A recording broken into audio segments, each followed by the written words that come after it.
For years, politicians ignored their activities and their impact. As recently as just a couple of months ago, prominent Democrats were even denying that they were an organization.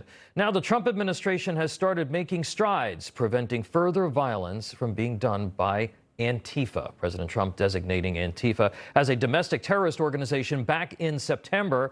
And now, for the first time, prosecutions have begun. My next guest was attacked multiple times by Antifa and is the nation's leading expert on the terror group, senior editor of the Post-Millennial and New York Times bestselling author of Unmasked: Inside Antifa's Radical Plan to Destroy Democracy. Andy Ngo. Andy, always appreciate you taking the time to be with us. The nation's first ever federal Antifa terrorism case is taking place now. Talk to us about this case and the status of the prosecution. Well, last week, two suspects pleaded guilty in Texas in regards to the July 4th Prairieland ICE facility ambush shooting. That brings the total number of convicts so far to 7.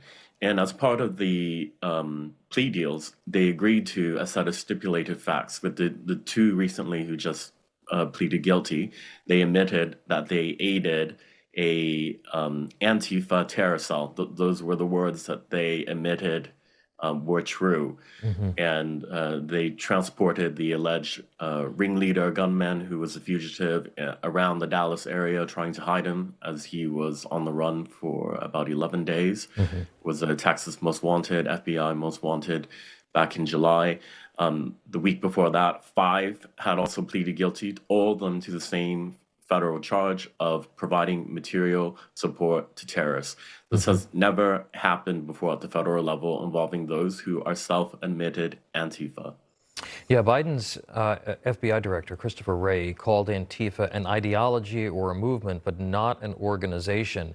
So you're saying that as the government has begun to pursue the group, there is more evidence that has come out to clearly demonstrate that they are far more organized than the Biden DOJ was willing to admit. Is that true?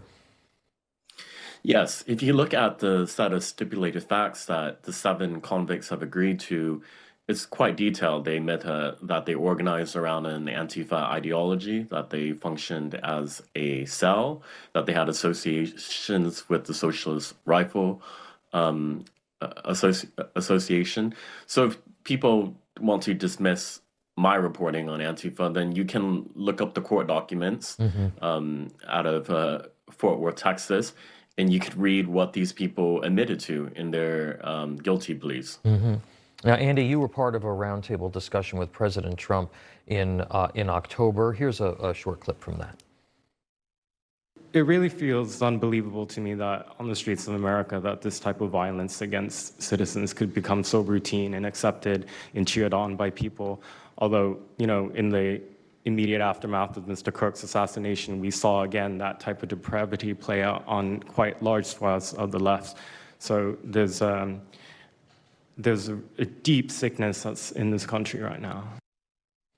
You follow the group closely all across the country. Because of the Trump policy and the change, have we seen a change in tactics and activity on the part of the group? Yes. Looking to Portland, Oregon, where I'm originally from, they've been very quiet outside the ICE facility in that back in June, Antifa would mobilize in the Black Bloc and attack the building and try to set it on fire. They haven't been out there for months, particularly after the executive order signings from the president.